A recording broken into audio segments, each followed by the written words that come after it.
오래전에 TV에서 방영된 빨간머리 앤, 이런 그 만화 영화를 기억하는 분이 계시리라 믿습니다.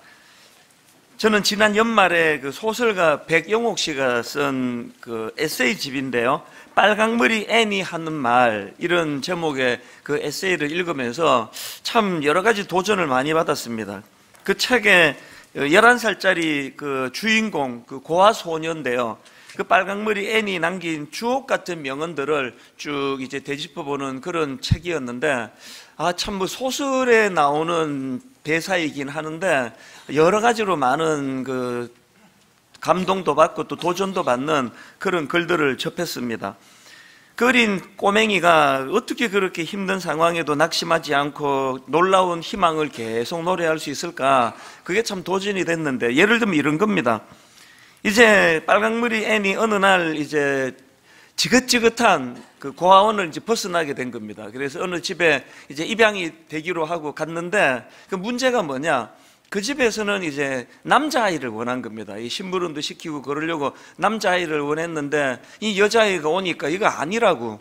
그래서 이제 다시 이제 고아원으로 돌려보내려고 하는 이제 그런 와중인데요, 눈물을 머금고 다시 이제 고아원으로 되돌아가야 되는 낙심된 상황에서 그 어린 빨강머리 앤이 하는 말이 이렇습니다. 전 이 드라이브를 마음껏 즐기기로 작정했어요. 즐기겠다고 결심만 하면 대개 언제든지 그렇게 즐길 수가 있어요. 그리고 또 이런 말도 했습니다.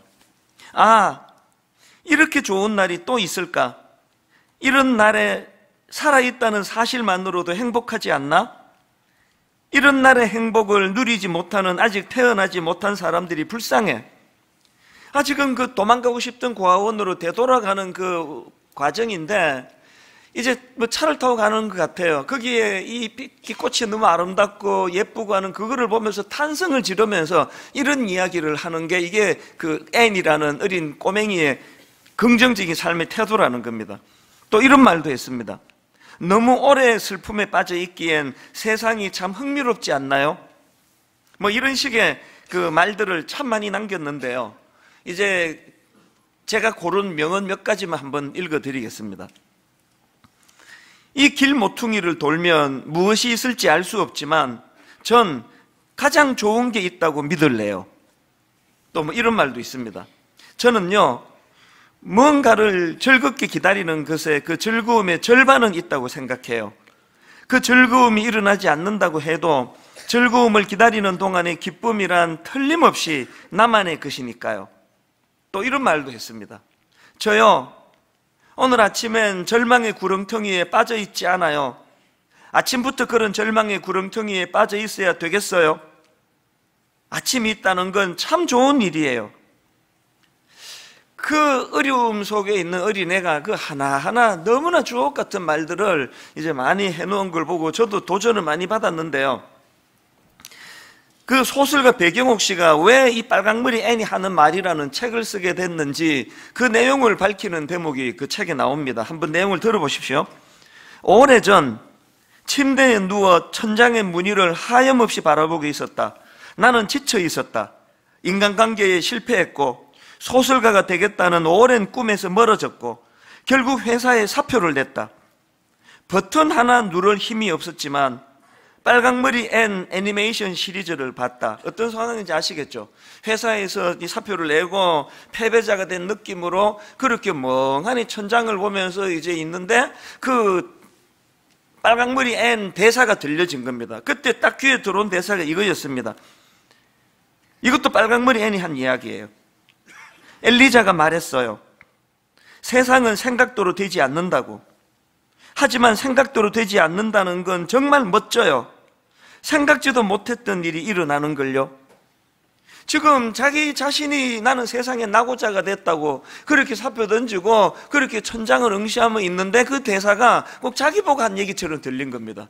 그래서 이제 그 책에 보니까 너무나 이 대사가 이제 마음을 녹여가지고 이제 그 부분을, 책에서 이 부분을 이렇게 표현합니다. 스톱 버튼, 눈물이 핑, 앤의 말을 한 번, 두 번, 세 번 더 들었다. 결국 눈물이 흘렀다.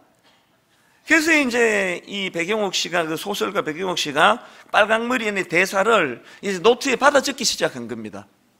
여러분, 그 필사 노트나 감사 노트나 이 땅의 모든 노트는 다 좋은 거예요. 그러니까 이 소설가가 이제 그 노트를 이제 그 대사를 받아 적기 시작하면서 굉장히 거기에 이제 용기를 얻는 계기가 일어나고, 그래서 다시 이제 소설을 쓰기 시작했고, 지금은 이분이 아주 유명한 그런 소설가가 돼 있거든요. 그 계기가 바로 이 빨강머리 앤에 나오는 이 어린아이의 대사로부터 시작이 됐다. 그래서 그 책을 이제 에세이집을 이제 묻게 됐다는 겁니다. 존 메가드 목사님이 쓴 자족연습이라는 책 추천글에 이런 내용이 나옵니다. 잘못된 상황 때문에 망하는 사람은 없으나, 잘 들어보세요. 잘못된 상황 때문에 망하는 사람은 없으나 잘못된 대응으로 망하는 사람은 많다. 빨강머리 앤이 주는 교훈이 바로 딱 이거 아닙니까? 잘못된 상황 때문에 망하는 사람은 없고요, 그 잘못된 상황에 잘못 대응하기 때문에 어려움을 겪고 망한다는 그 얘기거든요. 오늘 본문 빌립보 4장 11절 말씀도 마찬가지입니다. 내가 궁핍함으로 말하는 것이 아니니라 어떠한 형편에든지 나는 자족하기를 배웠노니, 궁핍이라고 하는 어떤 잘못된 상황 때문에 망하는 게 아니라 그것을 잘못 대처하기 때문에, 잘못된 대응으로 하기 때문에 망하는 게 그게 현실이다. 그런다고 한다면 사도 바울의 이 긍정적인 자세가 뭡니까? 내가 궁핍함으로 말하는 것이 아니니라 어떠한 형편에든지 나는 자족하기를 배웠노니. 저는 오늘 이제 새해 둘째 주일 아닙니까? 올 한 해 내내 우리가 참 건강하고 또 기쁜 그 주님 안에서의 생활을 누리기 위해서는 우리가 반드시 회복해야 될 두 가지 균형에 대해서 함께 좀 나누어 보려고 하는데, 한 해 내내 이것들이 우리 삶에 좀 지침이 되면 좋겠습니다. 첫 번째로 우리가 회복해야 될 균형이 뭐냐? 자족을 연습하자는 겁니다. 자족 연습하기. 사도 바울이 11절에서 나는 어떤 형편에 처하든지 자족하는 법을 배웠다, 그렇게 설명하고는 구체적으로 12절에서 이렇게 이야기합니다. 나는 비천에 처할 줄도 알고 풍부에 처할 줄도 알아 모든 일 곧 배부름과 배고픔과 풍부와 궁핍에도 처할 줄 아는 일체의 비결을 배웠노라. 여기 나오는 이 배우다라는 이 표현은요, 자기가 뭐 학원에 가가지고 학교에 가서 배우는 그 배움이 아닙니다. 삶의 현장에서 자기가 직접 경험하면서 배우는 그 배움을 말하는데요, 여기서 지금 강조점이 뭐냐 하면은 지금 안다라는 동사가 두 번 나오고 있지 않습니까? 나는 비천에 처할 줄도 알고 풍부에 처할 줄도 알아. 이게 지금 안다라는 동사를 두 번 쓰면서 강조하는 게 뭐겠습니까? 어떤 상황이 주어지든지 간에 나는 그 상황을 어떻게 한다고요? 자족을 배우는 도구로 삼는다는 거예요. 빌립보 4장 6절에도 마찬가지입니다. 아무것도 염려하지 말고 다만 모든 일에 기도와 간구로 너희 구할 것을 감사함으로 하나님께 아뢰라. 염려가 찾아올 때 그 염려를 어떻게 활용한다고요? 자족을 위해서 오히려 기도라는 도구로, 기도를 사용하는 그 계기로 이것을, 염려를 사용하겠다. 오히려 이 염려를 가지고 나는 감사로 주님 앞에 나가는 그런 계기가 되게 하겠다.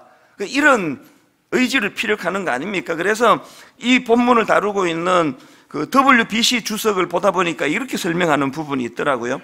하나님께서는 좋은 시기와 나쁜 시기를 통하여 굶주림과 결핍에 대처하는 방법뿐만 아니라 풍부한 음식과 부요에 대처하는 방법도 가르쳐 주셨다.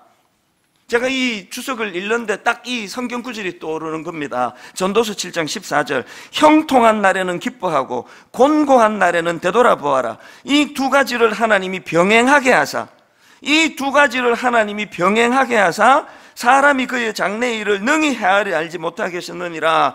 여러분, 잘못된 상황 때문에 망하는 사람은 없고요, 잘못된 대응으로 대처하기 때문에 망하는 사람이 있다고 한다면 우리 안에 어려운 일이 찾아올 때에 이거를 하나님이 두 가지를 병행하게 하사 하나님을 더 의지하도록 이런 장치들을 주셨다라고 그렇게 수용하는 거, 이게 얼마나 건강한 태도냐는 겁니다.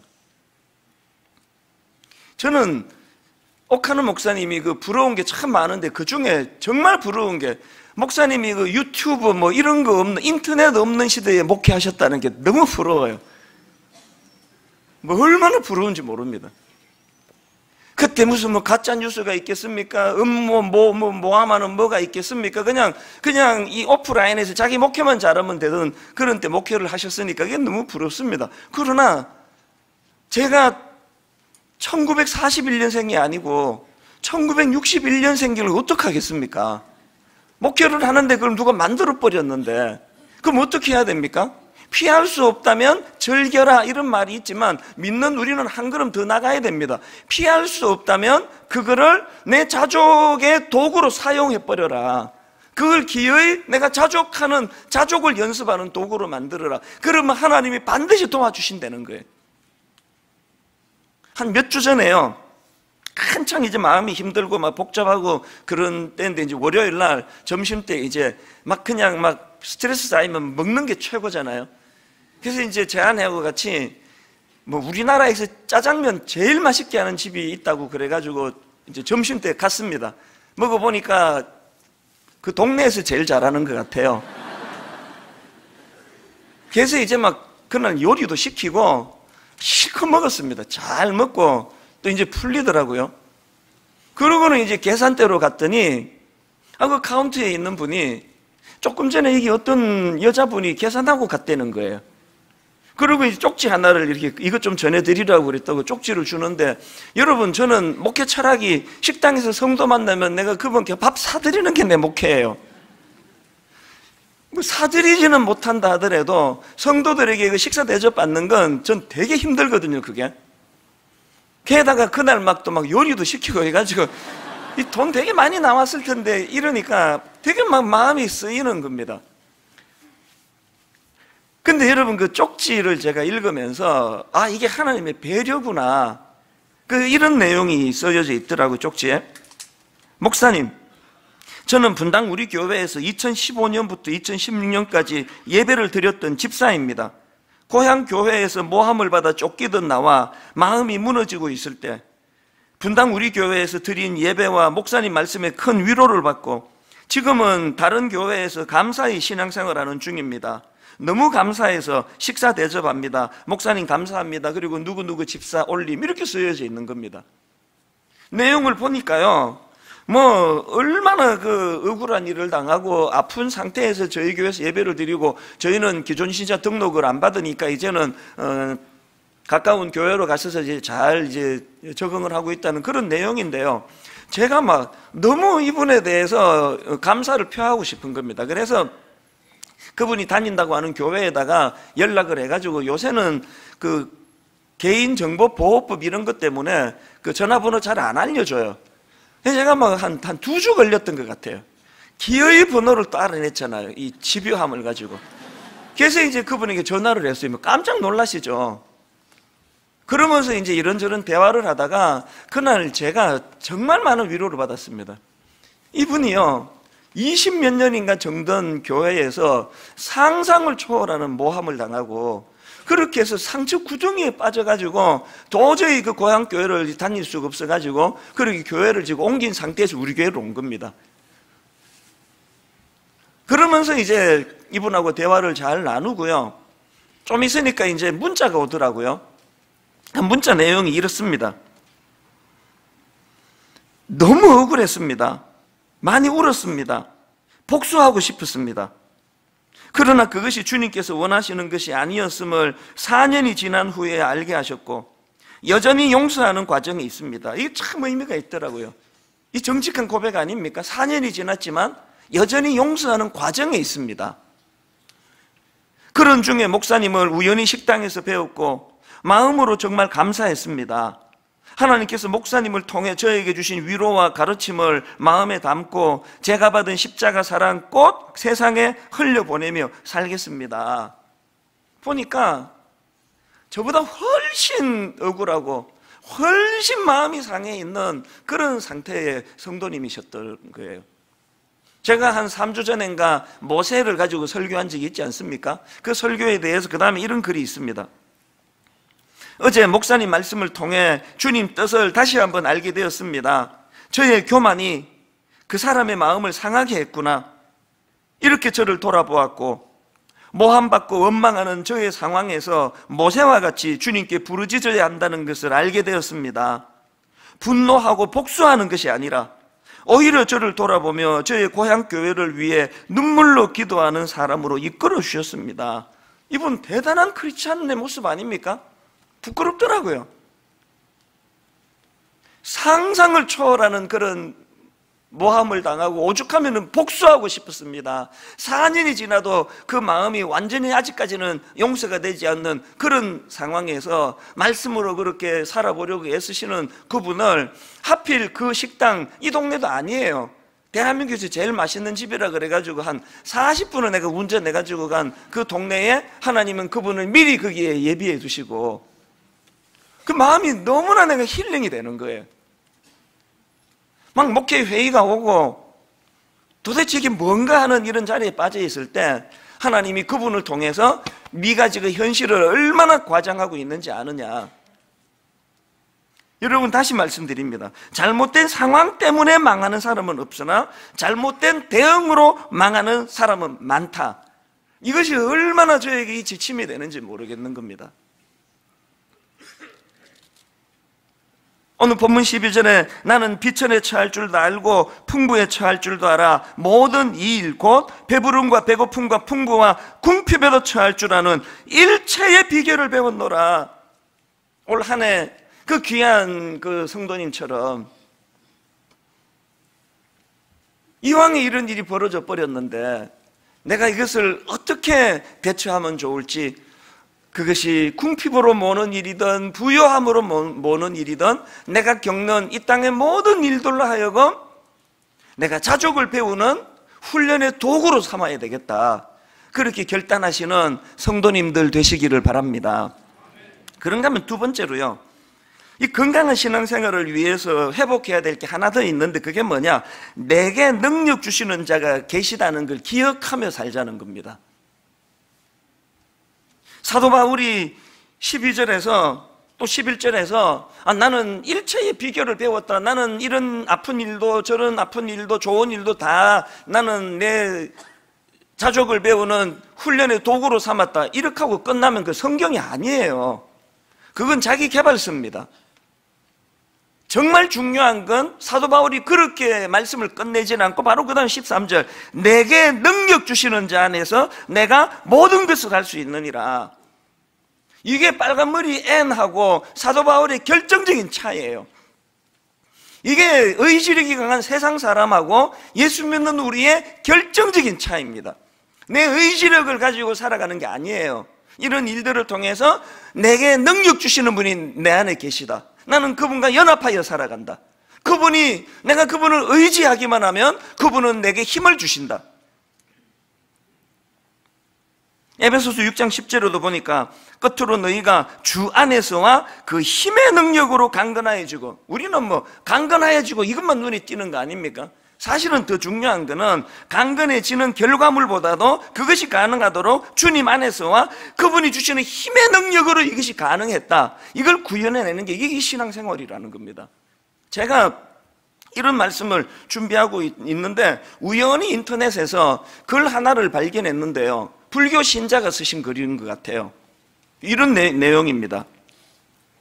아무리 공부를 해도 마음이 변하지 않아 깊고 외로운 산중에서 한없이 우셨다는 법전 스님. 이 짧은 한마디예요. 이 눈에 확 제가 띄는 겁니다.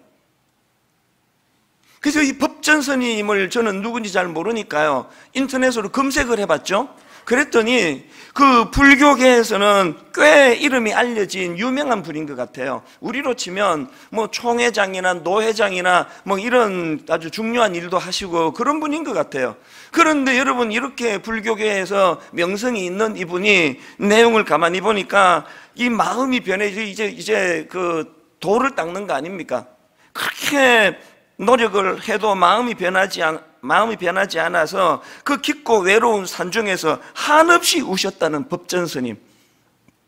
그 문장을 보면서 마음에 어떤 안타까움이 드는가 하면은, 이 법전 스님이 누군지 모르지만 그 한없이 깊은 산중에서, 외로운 산중에서 한없이 우셨던 이 법전 스님에게도 사도 바울이 만나고 사도 바울이 알았던 내게 능력 주시는 그분 예수 그리스도, 그분을 알았더라면 얼마나 좋았을까.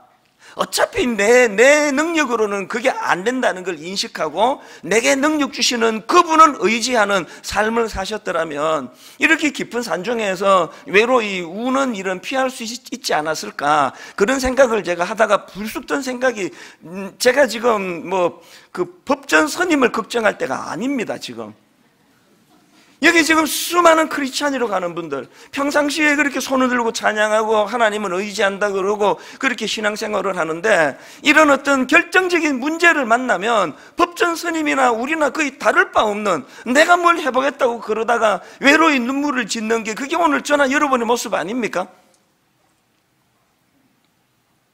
계속 목회 회의가 온다. 어떻게 그렇게 새빨간 거짓말로 이렇게 모함을 하고 있느냐. 그리고 내 설교가 십수년 동안 전 세계에 다 오픈이 됐는데 설교를 딱 들어보면 아는데 이거를 가지고 이렇게 또 넘어가는 사람이 있느냐고. 내가 계속 이야기하는 게 뭘 의미합니까? 내가 그게 신경이 쓰인다는 거 아닙니까? 자유롭지 않다는 거 아닙니까? 목회 회의가 온다. 그거 왜 오겠습니까? 목사인 저 역시도 그 굴레에서 자유롭지 않다는 거거든요.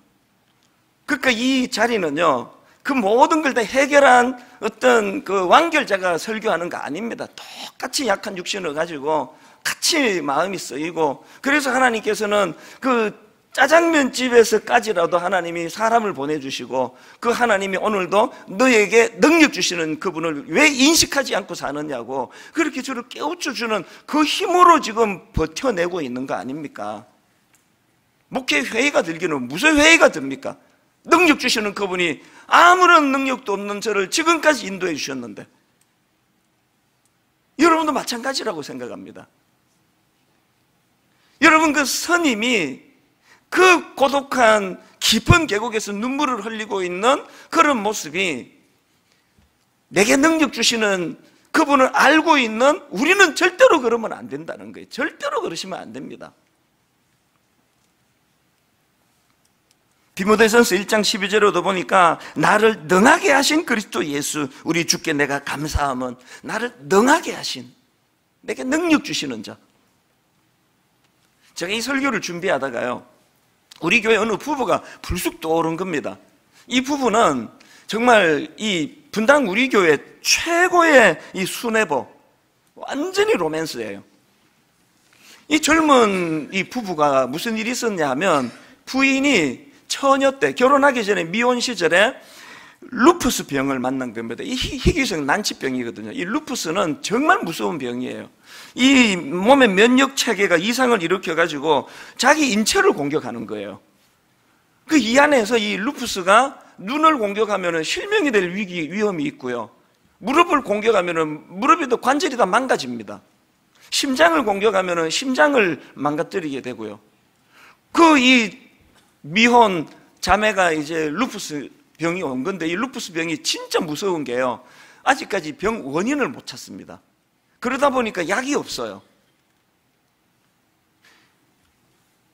그래서 중환자실에 가서 투병을 하고 있는데, 이제 이 로맨티스트, 이 남편이 그 소식을 들은 거예요. 그래가지고 이제 이 자매가 퇴원하고 얼마 있지도 않은데 만나자고 연락이 온 겁니다. 그 만나고 싶겠습니까?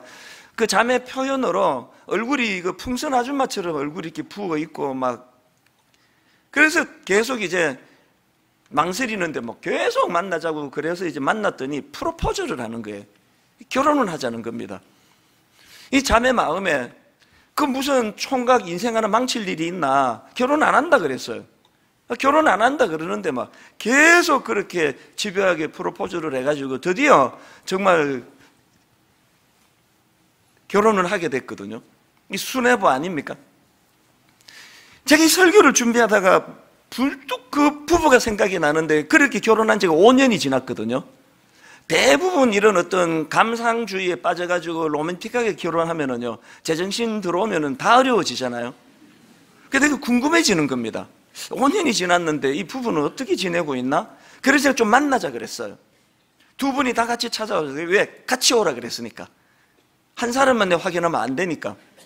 부부 다 오라 그랬더니 다 왔어요. 제가 그날요 진짜 감동을 받았어요. 진짜. 그 이후로요 고난이 엄청 많았더라고요. 신혼부부인데요 결혼하고 5개월 만에 또 중환자실에 갔대요. 루푸스라는 병이 원래 그런 겁니다. 그 난관을 다 이겨내고 너무나 서로 사랑하면서 그렇게 서로를 섬기고 이런 걸 대화를 나누고 너무나 감동을 받았는데, 정말 감동은 그 다음부터입니다. 그렇게 하고 부부가 다 저한테 이메일을 편지를 보내왔는데요, 이 감동은 이루 말로 못합니다. 먼저 남편의 편지를 한번 들어보십시오. 자기 처지를 이렇게 표현했습니다. 1년에 여러 차례의 입원과 퇴원의 반복, 퇴근 후 병원 의자에서의 쪽잠, 2번의 유산으로 아이를 양육하는 행복과 기쁨은 아직 모르는 부부, 풍요롭거나 넉넉함과는 거리가 먼, 돈이 생겨도 부채 때문에 만져보지도 못하고 사라지는 유리통장, 힘들어도 가장의 무게로 지쳐도 누구에게 쉽게 내색하거나 표현하지 못하는 남편의 삶, 자기의 상황을 이렇게 쭉 피력을 하고요. 대반전, 그 다음 들어보세요. 아마 세상 사람들의 눈으로 바라보았을 때는 제가 참 한심하고 불쌍한 사람으로 보일 겁니다. 그렇지만 믿음의 눈으로 바라보면 이렇게 감사한 일로 바뀌어지는 겁니다. 루푸스라는 희귀성 난치병을 가진 자매를 부부로 맺어주셔서 내 자신이 먼저가 아닌 자매를 먼저 배려할 수 있는 마음을 주심에 감사하고, 병이 더 악화되기 전에 입원으로 예방해 주심에 감사드리고, 또한 회복되어 퇴원할 수 있게 해주셔서 감사드리고, 유아부 예꼬들과 자녀들이 많은 다락방을 허락해 주셔서 한두 명이 아닌 수십 명의 아이들과 함께하는 기쁨과 행복을 주심에 감사드리고, 넉넉하지는 않지만 주일 헌금과 11조를 드릴 수 있는 기쁨을 주심에 감사드리고, 가장의 무게와 삶의 힘든 부분들을 다락방에서 나누고 함께 울고 위로받음으로 치유의 은사를 주심에 감사드리고, 내가 현재의 상황을 어떻게 보느냐의 시각에 따라 감사한 일들이 매 순간 넘쳐나는 걸 느끼면 하나님이 저에게 주신 감사가 이렇게 많음에 놀라게 될 것입니다. 지난주 제가 감사를 선포하지 않았습니까? 이런 생각하신 분 계세요? 이 땅의 모든 사람은 다 원래 감사할 수 있도 내 형편에 나는 안 된다, 이런 생각을 하신 분 있으십니까? 이 부부의 감사를 한번 들어보십시오. 이번에는 그 아내가 보내온, 그 자매가 보내온 편지를 한번 읽어 드릴 테니까 한번 내용을 한번 보십시오. 오늘 목사님을 만나 저희의 살아온 순간들을 다시금 얘기할 수 있게 되어 감사했습니다. 또 감사해요. 제가 중환자실에서 사경을 헤맨 지도 벌써 7, 8년이 지나갑니다. 하나 확실한 건, 하나님을 몰랐고 감사를 몰랐다면 제가 이 모든 것들을 버텨낼 수 없었다는 것입니다. 제 삶에 칭칭 얽매여 지금의 남편과 결혼하지도 못했을 것 같고, 모든 것을 포기하고 죽었거나 정신과 치료를 받고 있을 것 같다는 생각이 듭니다. 중환자실에 2번이나 들어가면서도 의사 선생님에게 살 확률이 20%밖에 없다라는 판정을 들어도 감사하게도 단 한 번도 하나님께 원망을 한 적이 없었지요. 어떻게 그럴 수 있었을까? 저는 그 고통 속에서 빠져나오게 해달라고 매달린 기도가 아닌 지금 하나님께서 이끌어가고 계심을 강하게 믿었고, 그 믿음으로 성장을 해왔던 것 같아요. 지금 하나님께서 이끌어가고 계심을 강하게 믿었고가 뭡니까? 오늘 우리가 2번째로 추구하는 내게 능력 주시는 분이 계시다는 걸 인식하고 사는 게, 이분이 그걸 지금 누리고 있다는 거 아닙니까? 그 다음 한번 들어보세요. 저도 세어보지 않아 몰랐는데 병원 차트를 보니 27번 입원을 했더라고요. 27번의 입원 기간 중 특세 기간이 껴있을 때가 꽤 많았습니다. 그때마다 동생이 노트북을 가져와 특세를 보여주곤 했는데 당장 교회로 달려가 예배 드리고픈 그 마음, 아마 그 마음은 겪어본 사람만 알 수 있을 거예요.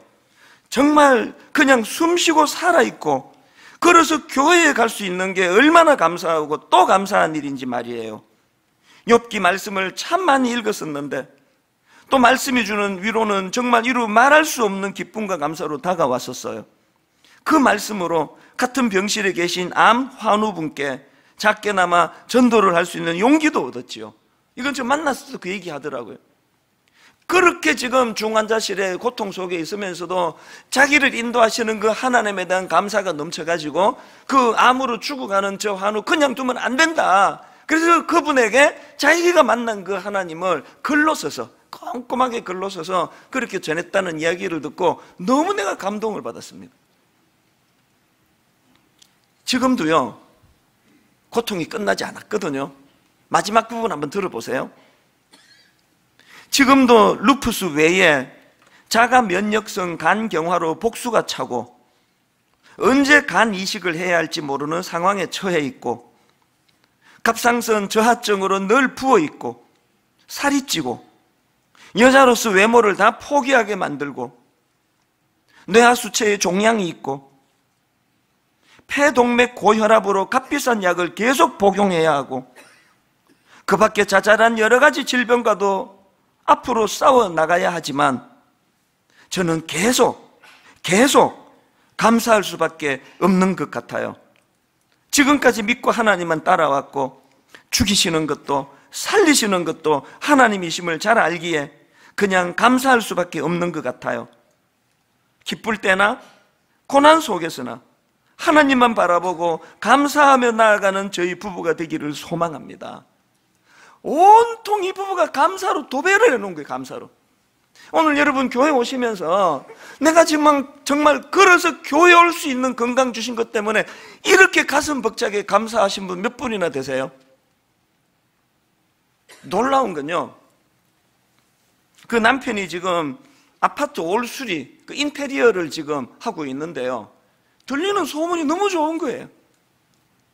이 남편이 하는 그 인테리어 사업을 맡긴 집들마다 참 만족이 된다고, 너무나 정성껏 이런 일을 한다고. 이게 어떻게 가능할까요?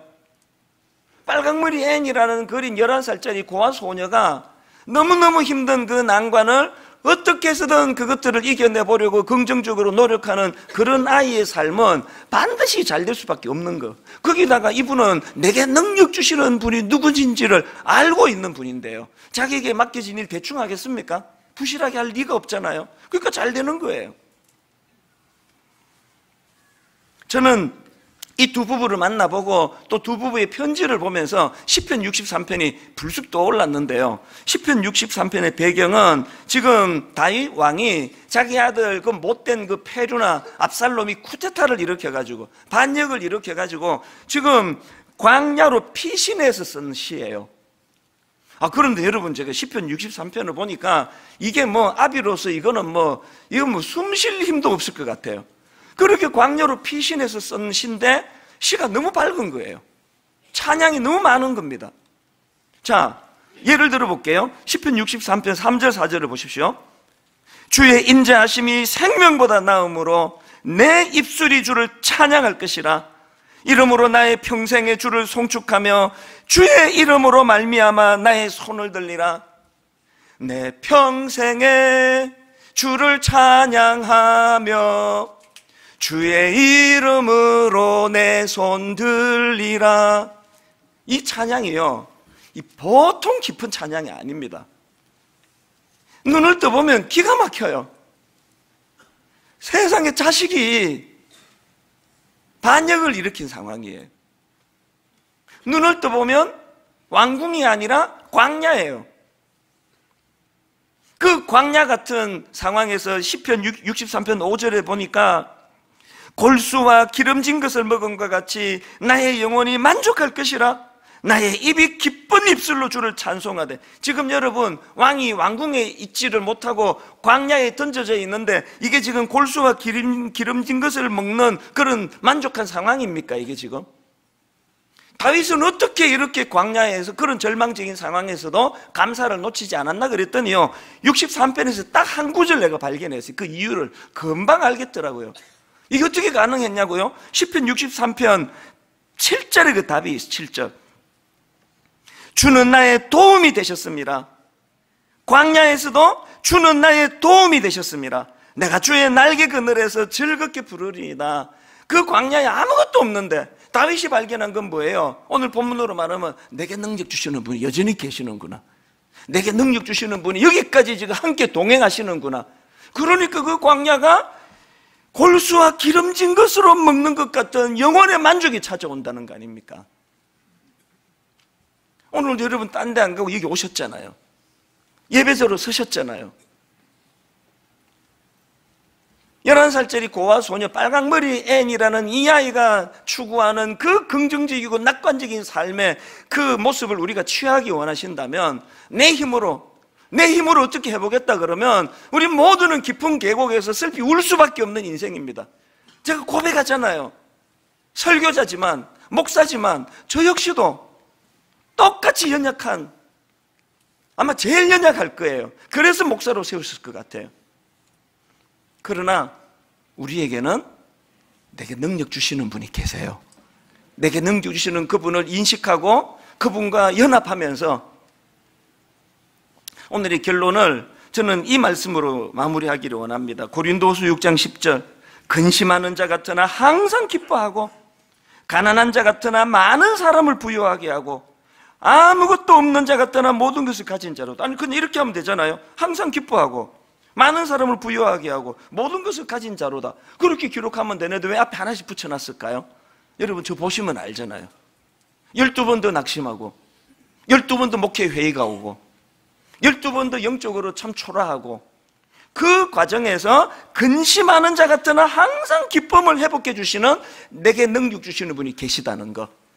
가난한 것 같은데 줄 게 하나도 없을 것 같은데 많은 사람들을 부유하게 하는 일이 쓰임을 받고 아무것도 없는 자 같으나 모든 것을 가진 자로다. 제 스스로가 초라해지기 시작하면요 말로 다 할 수 없이 초라해요. 아무것도 없는 자 같으나 오늘도 너무너무 부유한 자처럼 설교할 수 있도록 인도해 주시는 비결, 내게 능력 주시는 분이 계시다는 거예요. 내게 능력 주시는 분이 계셔서 저의 초라함, 저의 연약함, 저의 보잘것없음, 저의 심약함, 저의 의지 박약, 이 모든 것들이 오히려 더 빛이 나는 겁니다. 내게 능력 주시는 자가 계시기 때문에. 새해 둘째 주 저는 다윗의 이 주옥 같은 시를 가지고 만든 이 찬양이 여러분 인생에 아까 그 소설가 백영옥 씨는 그 TV에 나오는 대사 하나로 활력이 회복이 되고 다시 치유가 될 수 있었다면 오늘 여러분 하나님의 말씀으로 만든 이 찬양이 여러분을 회복시켜 주시는 능력이 될 줄로 믿습니다. 우리 찬양 같이 한번 힘을 얻어 하나님이시여 하나님이시여 주는 나의 하나님이시로다. 무슨 뜻입니까? 내게 능력 주시는 자 그분이시라는 거예요. 주는 나의 하나님이시로다. 나의 몸과 마음 주를 갈망하며 이제 내가 주님께 이렇게 고백하기 원합니다. 여호와는 나의 빛이 되십니다. 여호와는 나의 구원이 되십니다. 가사를 생각하시면서 우리 한번 이렇게 찬양하기 원합니다. 하나님이시여 하나님이시여 주는 나의 하나님이시로다. 나의 몸과 마음 주를 갈망하며 이제 내가 주께 고백하는 마.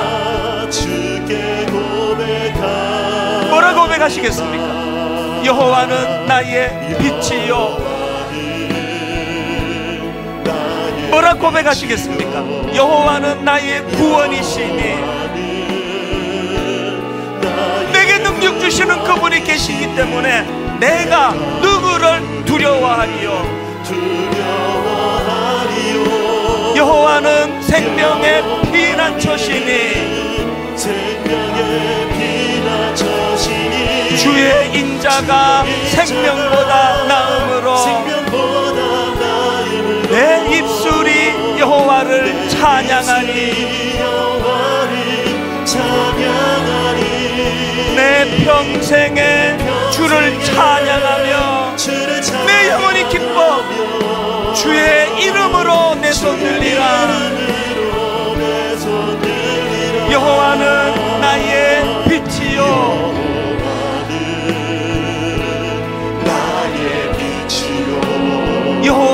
나의 구원이시니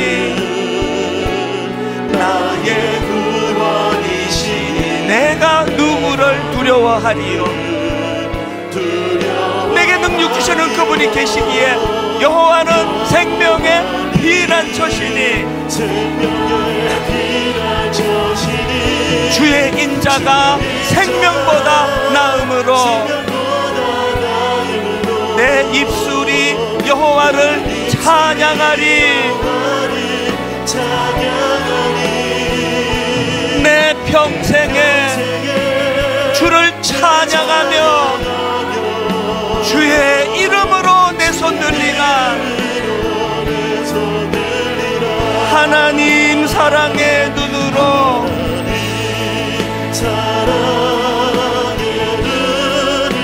너를 어느 때나 바라보시고 하나님 인자한 귀로서 언제나 너에게 기울이시니 우리가 낙심할 때 어두움의 밝은 빛을 비춰주시고 너의 작은 신음에도 응답하시니 너는 어느 곳에 있든지 주를 향하고 주만 바라볼지라. 하나님의 사랑을 사모하는 자,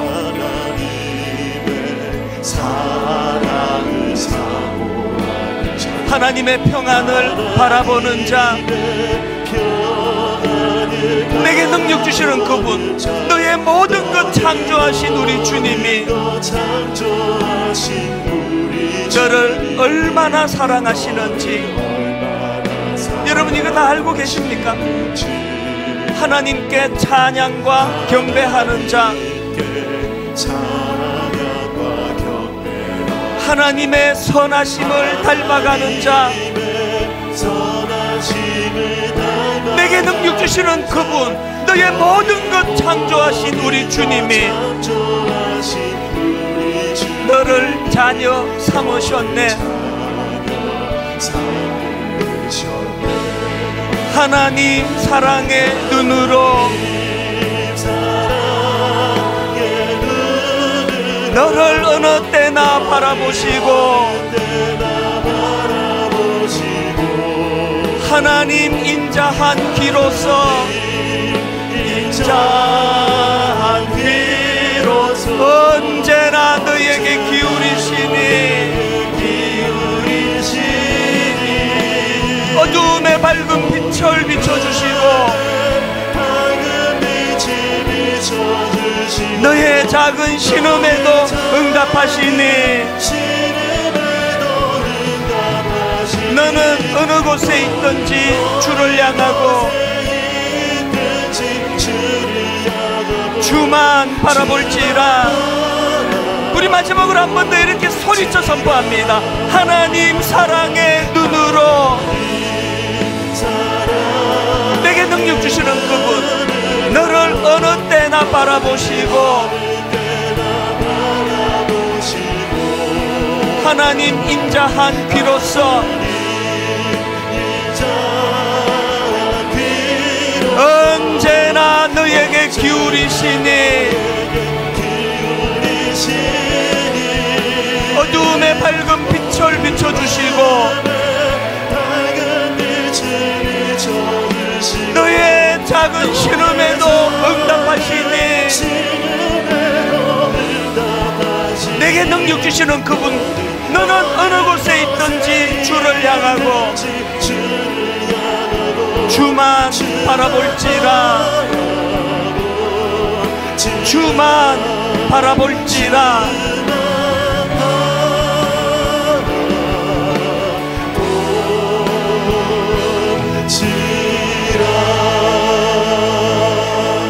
어제까지 해는 바뀌었는데 달라진 게 하나도 없어서 이렇게 무겁고 저렇게 무거운 것 가지고 아픈 시간을 보내고 계셨다면 이 시간은 내게 어떤 어려움과 난간이 찾아오더라도 그것을 자족 연습하는 도구로 삼아버리겠다. 자족을 훈련하는 도구로 하나님이 주셨다고 난 이거 수용하겠다. 그리고 내게 능력 주시는 분이 계시다는 걸 인식하며 살아가야 되겠다. 이 두 가지를 가지고 올 한 해를 돌아보시면서 우리 통성으로 하나님 은혜를 구하며 합심해서 같이 기도하기 원합니다. 같이 기도하시겠습니다. 살아계신 하나님 아버지, 하나님 은혜를 이 시간 사모하며 갈망하며 하나님 앞에 나와 예배를 드립니다. 하나님 아버지, 사도 바울의 눈물의 그 고백이 우리 인생의 고백이 되기를 원합니다.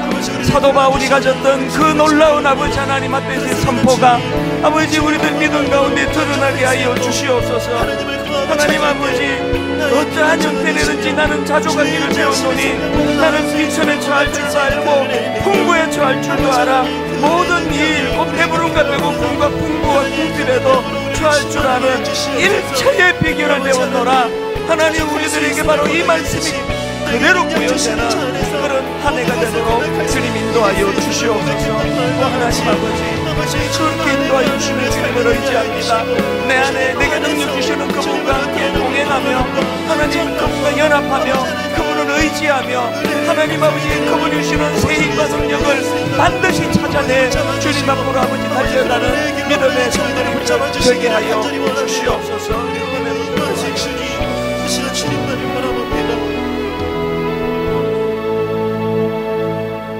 광야 같은 인생길에 하나님 이런 일을 만나고 저런 일을 만날 때 그것 때문에 맨날 넘어지고 자빠지고 낙심하고 좌절하는 인생이 아니라 그런 일이 찾아올 때 이것을 자족 훈련하는 연습 도구로 사용하여서 이런 일들을 통하여 아버지 더 주님 앞으로 성숙을 향해 나아갑니다. 고백할 수 있는 저희들 되게 하여 주시옵소서.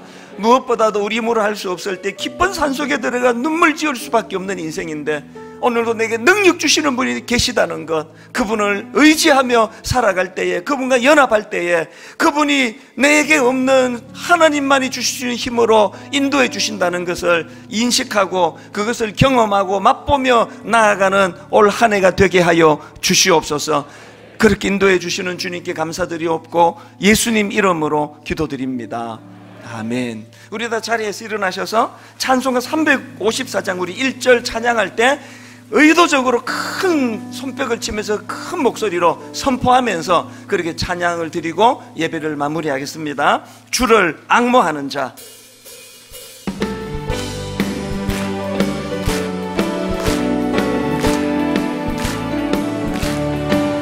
주를 앙모하는 자 올라가 올라가 독수리 같이 모든 싸움 이기고 근심 걱정 벗어는 올라가 올라가 독수리가 주 앙모하는 자, 주 앙모하는 자, 주 앙모하는 자, 주 앙모하는 자 늘 강건하리라.